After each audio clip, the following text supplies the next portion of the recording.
We hear all the time about these incredibly complicated algorithms that are powering AI. But what if I told you that the real secret to a truly brilliant AI isn't the code at all? It's actually the detective work that has to happen way before a model ever sees a single line of code. So let's grab our magnifying glass and start our investigation. See, real-world data, the kind of stuff we're collecting every second of every day well, it's a mess. It's just full of errors, weird inconsistencies, and big empty gaps.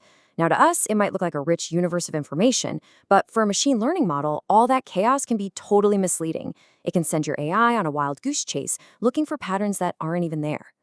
And that brings us to the golden rule in all of data science. Garbage in, garbage out. It's so simple, right? If you train your AI model on flawed, messy, garbage data, you are absolutely going to get flawed, garbage results. And this isn't just some abstract idea. I mean, think about the early days of online shopping.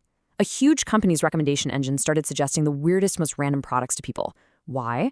Well, the algorithm was working perfectly fine. The real problem was the data it was being fed. It had all sorts of errors in how it was logging what customers were looking at. Okay, so time to put on our detective hats and open up our very first case file. The crime scene? A dataset that is just riddled with one of the most common problems you'll ever see: missing information. So you're probably wondering, how does data just disappear? Well, it could be anything, really. It might be a simple typo when someone was entering it, a glitch during the collection process, or maybe that piece of information just didn't apply to that one entry. But whatever the reason, these little holes, these gaps, they can introduce some serious biases and completely skew an entire analysis if you don't deal with them. So what's our move here? Well, we've basically got two main strategies. On one side, you've got deletion. It's the quick and dirty approach. You just find any row with a missing value and poof, it's gone. The big risk, though, you could be throwing away tons of perfectly good, valuable information. You might be tossing the baby out with the bathwater. On the other side, we've got imputation. This is more like making an educated guess to fill in that blank space.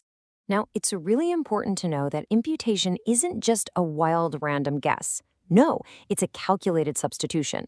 So for a simple gap, let's say a missing temperature reading for 3 p.m., you could probably just estimate it using the readings from 2 p.m. and 4 p.m., right? Easy.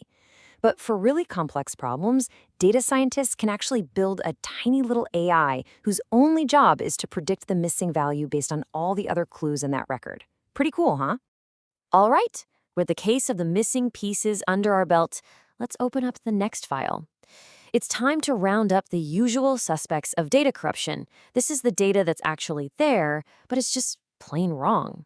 First up in our lineup is the outlier. This is a data point that is so far outside the norm that it can completely warp your results. Imagine this. You're trying to calculate the average salary in a room of 10 people, but one of those people happens to be a billionaire. Well, that one single outlier would make the average salary ridiculously, meaninglessly high for everybody else. Now, an outlier could just be a typo, or it could be a real, genuine piece of extreme information that we need to handle very carefully. And our lineup of suspects doesn't end there. Oh no. We've got duplicates, the copycats, where the exact same record shows up over and over again, which gives it way more importance than it deserves. Then you've got inconsistent formatting, the master of disguise.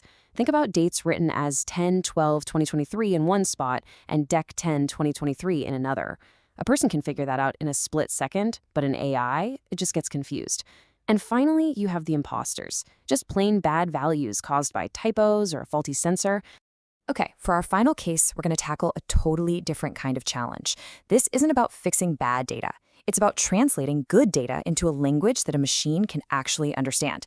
Because at the end of the day, computers speak in numbers, so we have to crack the code. You see, data really comes in two main flavors. You've got structured data, which is the easy stuff. It's already in neat tables, kind of like a spreadsheet. But the huge majority of the world's data is unstructured.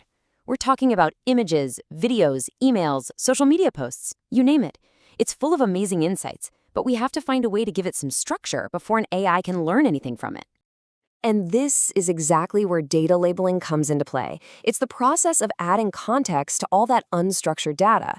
So for an image, it means literally tagging what's in the picture. Cat, dog, car. That label becomes what we call the ground truth. It's basically the correct answer that acts like a study guide, teaching the AI what it's supposed to be looking for. This same idea also applies to text. If our data has a list of cities, we can't just feed the words London or Paris into most algorithms. We have to encode them first. It's simple, really. We just assign a unique number to each city. So London becomes 0, Paris becomes 1, Berlin becomes 2, and so on. Now, the AI can actually work with this information mathematically and start to see patterns it could never, ever see in the raw text. So, after investigating all these cases, what's the final verdict? Well, it is crystal clear that all this behind the scenes data work is the unsung hero of the entire AI revolution. Look, it's not the most glamorous part of the job, not by a long shot, but it is absolutely essential. So, here are the key things to take away from our investigation. First, quality beats quantity every single time. A smaller, perfectly clean dataset will always produce a better AI than a gigantic, messy one. Second, an AI is basically a mirror. It's going to reflect every single flaw, every error, and every hidden bias that's in the data you train it on. And finally, remember that this prep work isn't just some chore you do at the beginning. It is the foundation. It's what all-powerful and trustworthy AI is built on. And all of this leaves us with one last, really crucial question to think about. When an AI messes up, when it gets something wrong, who's really to blame?